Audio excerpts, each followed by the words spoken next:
In today's video, I will review the Dogs versus Brisbane game and Carlton versus Melbourne. So a lot of info to get out of these two practice games, Thursday night and Friday night. It is Friday, so I just saw the Dogs Brisbane game, so it's a bit more fresh in the mind. So I think we'll start off with that game. So yeah, definitely a lot of things to take out of these two games. And we'll start off with the Dogs. And how good was it to watch the Dogs, watch McRae run around and get 30 on a Friday night? There's nothing better, but yeah, love to watch it. So first, we'll start off with one Jack McRae. He's our vice captain option for the first 8 weeks or so. Chuck him at M1, and that's all that needs to be said. Looked unreal. And we'll move on to another player who looked really good, unreal, Josh Dunkley. So Dunkley's getting more mid minutes than the start of last year. There's no argument against this pick. Yes, he might get hurt, but if he doesn't, it's over. So pick Josh Dunkley at F1. Don't argue ever about this pick, please. But I'm sure you already have him by now. So I think he'll average, I think he'll be in the top 3 for contested ball in the entire league. But okay, that's enough on that. So the next player I have is Marcus Bontempelli. So this is a no-go for a starting pick. Most of the third quarter was up forward. So it is off chance for forward status. I think it's possible, probably lean towards more likely no, but it's definitely possible that he gets forward status. So keep an eye on that. And if he does, snap him up ASAP. So yeah, not going to match it with the 650k plus guys with that much forward time that he had this game. So yeah, keep an eye on him throughout the season. But it looks good, most important thing. The next player I have is Adam Treloar. I have written Treloar off as a pick purely because of durability, not because of scoring.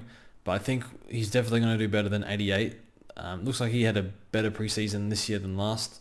I think he was slightly managed a few weeks ago in the preseason. I did read that on Big Footy, but unconfirmed. But just thought I'd put that out there. So yeah, probably fine. Looks really good out there. And yeah, I think second half was where he did the damage. So the thing to notice with him is his outside game's improved a bit, taking a few more marks around the ground, a few more explosive efforts, although he was doing that late last year anyway. But yeah, it's good to see. I think you can pick him. He's sub 500. You can definitely pick him. And if you pick Dunkley, you pick Butters, and then you're third if you don't know who to pick. I like Heaney, but Treloar's definitely there. Both have obvious durability issues, so that's my issue with Treloar. It's just durability, whether you want to take that risk or not. And for me, it's a no, but he will score. Simple as that. So yeah, and more mid-time than last year. That's an important thing. So yeah, I was impressed with him. 2 really good preseason outings. The next player is Bailey Dale. Bailey Dale is a pass for me. I think with Crozier back, Bailey Williams played really well as well, I thought. I think yeah, last year probably dropped on his level from the year before, but yeah, there's a lot of outlets in defence for the Dogs, and Dale's just, I owned him last year. He is reliant on getting a massive amount of kick-ins to get him over the line of that 95 or so score. So he's a pass for me, but he looked good when he had the ball. So I have him in the 90s somewhere this year. I wouldn't be surprised if it's a little lower. It could be a little higher, but it's a no for a starting pick for me. And then Robbie McComb, I think that's his name. Let's say McComb. He came on the second half. Looked pretty lively. Played a bit up the ground. I think it was a half forward role. I'm not exactly sure. I only saw half of him. He was okay. It's just going to be very hard to fit into that team. They still got Libba to come back. I think got a few others as well. So I don't think he plays round 1. And if he does, do you pick him? We'll see who's out and whatnot and go from there. So look, I thought he was okay. He's a really good VFL player, so mature age. It's just not sure on the job security and if he actually plays at all. So we'll look at the team lineups, and if he's named with they basically have a full no injuries, or everyone that's expected to play plays and he somehow fits in, then we'll look at it. So yeah, worry about that after. For over on the Brisbane side, Lachie Neale. The main thing with Neale, he looks like he's dropped a little bit of weight, but he looks fit. He runs out the game really well. His time on ground was 87%, so that's a massive tick. Would have been in the 90s in the COVID year, but 87 is a pretty big number, so that's a huge tick for Neil. So yeah, lock him in. Jared Lyons, I barely ever notice Lyons when I play, so he's a no. He scores worse when Neil's in the team, not as a starting pick. We'll look at him maybe later on. Zach Bailey had 16% CBAs, and it's quite hard because I haven't really seen enough of him, being a really, really good midfielder. A lot of his really good work is around the ground and mostly up forward or half forward. So at stoppage, I'm not sure how good he is at stoppage, and for that and again against the Dogs, he would have scored sub 80, I think, this game, because I think Freako posted the stats on Twitter and his name didn't pop up. So yeah, with Bailey, it's a no from me. It's a wait and see throughout the year, but I don't think the role's going to be good enough. He's far too good up forward for him to be used a lot in the middle, I think. But it looks like they're persisting with it. So yeah, when he plays the Dogs, it's the hardest midfield matchup in the game. So it's a tough one. So yeah, I'm not sold on the Bailey pick. One I'll worry about throughout the year. Jared Berry started really, really well, finished the game really well, and kind of in between, didn't do a whole lot, I thought. So I think they need his big body around the ball. He was matched up on Dunkley for a while. He's a lock, put it that way. Durability's not great, so my stance on Berry is get out of the pick when you can, let him make a heap of money, and yeah, see how you go. Now, the next one is Kadeen Coleman, the disappointment of the night. So a lot of hype around this pick, and I actually can't remember watching him play. All I was going off was comments from teammates. Harris Andrews yesterday was saying, we want to get the ball to him 20 to 25 times. Been impressing at training, all that. I think I've been over that on this channel. So playing halfback, Kadeen Coleman, as a role change. Saw him run around for the first few minutes, and the first thing I thought was, he looks unfit. He doesn't have, his body shape probably not the best week to comment on players' body shapes, but he didn't look super fit. A bit thicker through the torso, I think. I'm not having a go at him, but, we need massive high standards here. So that was a bit of a worry, but he started playing really well the back towards the end of the first quarter, and then I think at the start of the second quarter, we saw a kick in. That's what we were waiting for, and we saw him get a few receives. So that's what we were waiting for. I'm thinking, okay, great, chuck him in defense. Then he did a hamstring. So, yeah, I don't know why I wasted spending a minute talking about Kadeen Coleman, but that pick is dead and in the mud. So hopefully he recovers soon, because you can see he's got a lot of talent there. He's been good at training and stuff, but he's irrelevant now. And the final two I have are Oscar McInerney and Darcy Fort. So Oscar McInerney did ruck a little bit more. Did play against English, so I think his hit-outs were okay, but I don't know. It's just a no. The Fort's definitely cut in, I don't know, maybe 30-40% into his ruck time. So, Omac's basically a role player. A very good one, but a role player. So, it's not happening with Omac this year.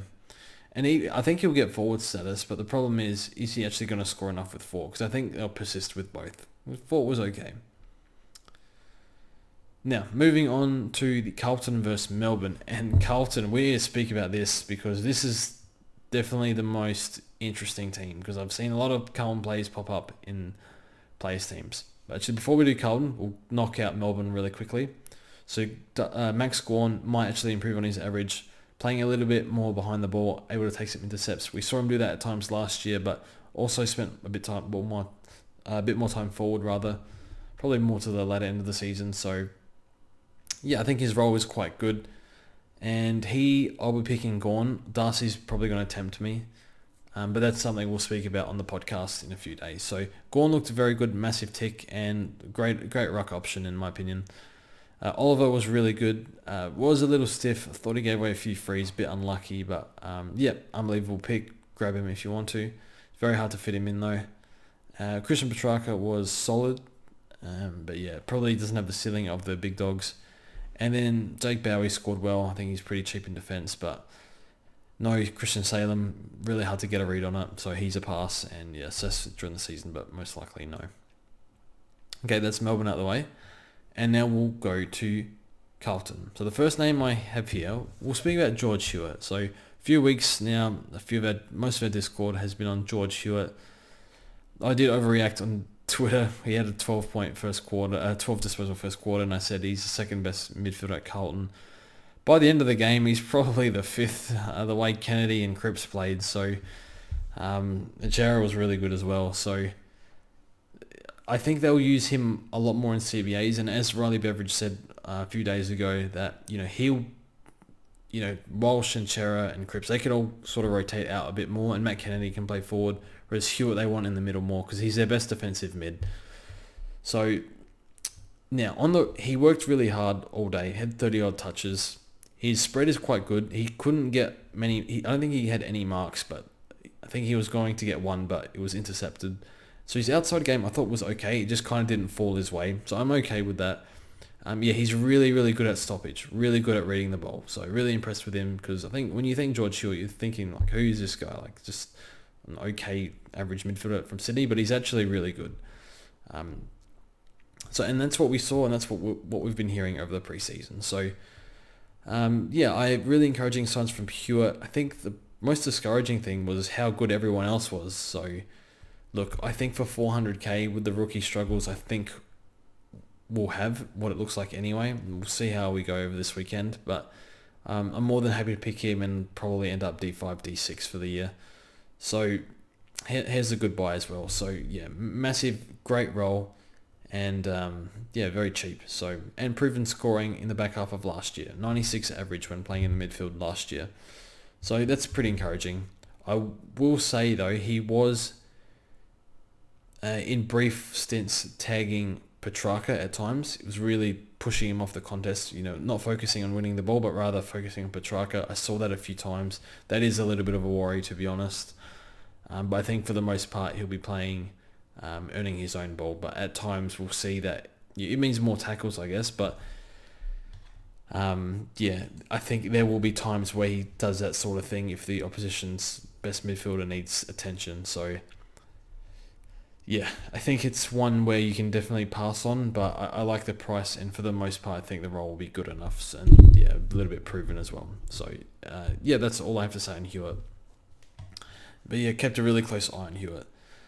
Now, Patrick Cripps, I can't believe this is happening. I'm not gonna lie, I'm thinking about picking him, and don't be surprised if you see my team reveal, you see him in my midfield. I'm giving it a good think. So I think nothing would be more deserved for me, to be honest, than Cripps burning me after all the crap I've given him over the past year or two. But there's no reason to troll this pick anymore. He was unbelievable for a long time, and now it's basically come out that he's been struggling with injury. So Carlton really didn't make that clear. There were some media reports, but he had a fractured back last year. Wouldn't have talked shit about him as much as a Supercoach pick, not as a person, but as a Supercoach pick, if it was definite that he had a back fracture. But now it's come out, so they said it on the telecast.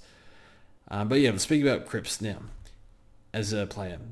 He was unbelievable. His disposal early wasn't great, but it improved as the game went on. The only knock I have here is that he's in the back half of the fourth quarter, he didn't do a whole lot. Maybe it was just because it's a practice game, it's whatever, but oh my God, bursting from stoppage, just drawing so many plays at stoppage, tackling.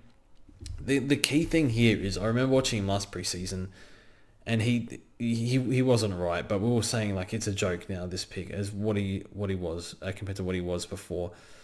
But he would get caught holding the ball all the time. No speed defensively, was struggling to tackle at times, but it's a complete 180 now. He looks like the old Cripps, and full preseason, and sounds like injury free. So what do I expect him to average? I think 110, because his time on ground used to be almost 90, and now it's like 82, 83. So I think the 120 days are not happening anymore.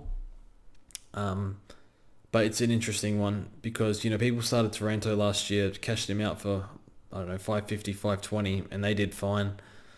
So I think I'm going to pick him, to be honest. it's just the eye test is just, it just passes. He passes the eye test with flying colours. And I know his durability is not great, but I think he makes money. And I think if you can grab a 450k keeper, look, I'm not sure he is. He's probably more unlikely, but just because of the durability and what's happened over the past few years. But yeah, I think put it this way, his ownership is rising, and it's going to really hurt you a lot if you don't have him and he continues this form. Put it that way. So something I'll discuss with JD and Anna on the podcast, I think. And I think there's a reasonable chance I pick him. But I want to pick Lipinski too, but that's another story, so we'll have to figure something out. Okay, we'll move on. The next one is Mitch McGovern. Oh, this is another headache because it's hard to look past how bad his durability is, and we've seen over the past few days, we just saw 2 hamstrings in the Brisbane game with Coleman and Dev Robertson. His hamstring history, it's bad hamstrings too, and the worst thing is, before we get to what he did on the field, just get this out of the way, he was rested for most of the fourth quarter, and we don't have an explanation for it. Like, why is he rested? Like, this is... It just adds doubt to the pick. But look, there's clear upside here. His role is just so free for getting points. He reads the play really well. When he was at the Crows, he was the best marker in the team easily, and he showed how good of a mark he is at Carlton. So I don't know why they didn't move him back a long time ago. But yeah, he intercepts. He took a few kick-ins. I think mostly early. I'm not sure of the number of kick-ins. I think I'll have to look at that after. So I think he definitely can make a fair bit of money. The kick-ins and intercepting. And look, he's an okay kick. He can hit the easy and moderate ones, but the hard ones, he had a few clangers with those early. So I don't know if I'll pick him or not. It's just, with Coleman going down, adding Berry in the last few weeks, it's trying to restructure. It's just, I'm going to leave it till end of the AAMI series, and then we'll look at it there. So he looks very good. I think he'll score well. It's just the durability is very bad. I think he's out of full preseason, but the durability is really bad. Really bad. So I'll think about it, but I'm probably leaning towards no at this stage. But one that could kind of hurt you, I think. But I don't think he's a keeper. Anyway, Boyd, I didn't take much notice of Boyd. I think he had one or two bad clangers. He had a few bad clangers the game before in the practice game 1, but he actually worked his way into the game okay. I think he did a defensive job down back. Doesn't really rebound much, but just did a few nice things here and there. So I think he probably doesn't play round 1. I'm not too sure. I think they got a few like campers to come back in. So, yep. Also on McGovern, I think Wiedering is coming back in. So maybe he takes some intercepts away, even though Wiedering's basically main key position defender. Oh, wow, that's 18 minutes. So, yeah, that's my thoughts on that. So, to summarise, you already know how I feel about most of the Dogs players. And the main thing is Cripps and McGovern. I'll probably pick Hewett. So, yeah, it's going to be a tough one. But we'll see how we go. Anyway, thanks for watching this video. And we'll see you guys soon.